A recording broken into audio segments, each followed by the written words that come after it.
বর্তমানে আমাদের দেশে যারা সনাতনী আছে তারা দেখবেন দুর্গার মূর্তি বানাইয়া এই দুর্গা পূজা তারা করতেছে। দুর্গা পূজাকে তারা বলে বড় পূজা। কথা ঠিক আছে না ভাই? আমি কোনো ধর্মের কটাক্ষ করি না, দুর্নাম করার জন্য না।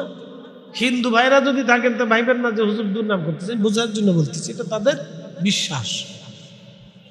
দুর্গার মূর্তি বানায়, কৃষ্ণার মূর্তি বানায়, শিবের মূর্তি বানায়, কালীর মূর্তি বানায়, লোকনাথের মূর্তি বানায়, এরপরে আপনার গণেশের মূর্তি বানায়, কার্তিকের মূর্তি বানায়, লক্ষ্মীর মূর্তি বানায়। এই সমস্ত মূর্তিগুলি নির্মাণ করে তারা সেজদার মধ্যে পড়ে যায়। লক্ষ্মীর মূর্তি বানায় বলে মা লক্ষ্মী তুমি আমাদেরকে বিদ্যা দাও। এরপরে আপনার দুর্গার সামনে সেজদায় পড়ে বলে মা দুর্গা তুমি আমাদেরকে নিরাপত্তা দাও, এটা দাও সেটা দাও, এই দাও সেই দাও। তারা এইগুলি বলতে থাকে, তারা এইগুলি তারা তাদের দুর্গা মা, তারা তাদের প্রতিমার সামনে তারা চাইতে থাকে। একসাথে বলেন তো আমরা সব কিছুর জন্য কার কাছে চাই? না না, আরো জোরে বলেন কে?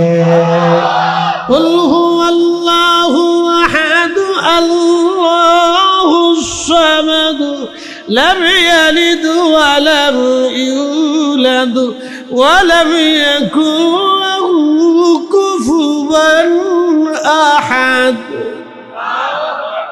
মানুষ হইয়া ভবেতে আসিয়া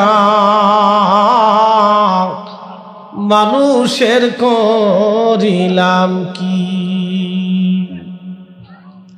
আমি নবী না মানিলাম কি যে ভুল করিলাম, নবী না মানিলাম কি যে ভুল করিলাম, ভস্মে ডালিলাম ঘি।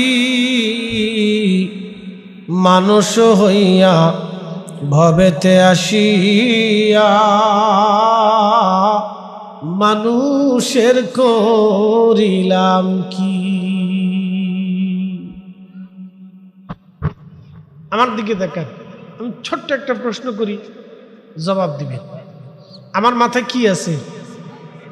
জোরে বলেন, আরো জোরে। রাস্তা দিয়ে যাচ্ছে আমি এবং আরেকজন যাচ্ছে, তার পাগড়ি নেই। আমি যাচ্ছি, আমার মাথায় কি আছে? পাগড়ি আছে। আমি এলেম জানি, কালাম জানি, কোরআন জানি, কিতাব জানি। নামের আগে মুফতি, আরো বহুত কিছু লকব সকব আপনারা দেন। জুব্বা চাবি গায়ে দেওয়া, মাথায় পাগড়ি। তো রাস্তা দিয়ে যাওয়ার সময় একজন বৃদ্ধ বাবাজি ক্ষুধার তাড়নায় বসে বসে কাঁদতেছে। তা আমার কাছে খাবার চাইলো, বাবা আমার কাছে খাইতে দেন। আমি ক্ষুধার্ত বৃদ্ধ, 3 দিন ক্ষুধায় কষ্ট যাপন করতেছি, বাবা আমার সাহায্য করে। তা আমি তারে দেখে চলে গেলাম। ঠিক আর এক ভাই সে যাচ্ছে, প্যান্ট শার্ট পরা, মাথায় টুপি নেই, এলেম নেই, কালাম নেই। ওই বৃদ্ধ তার কাছেও চাইলো, বাবা আমি ক্ষুধার্ত আমার কিছু খাইতে দেন।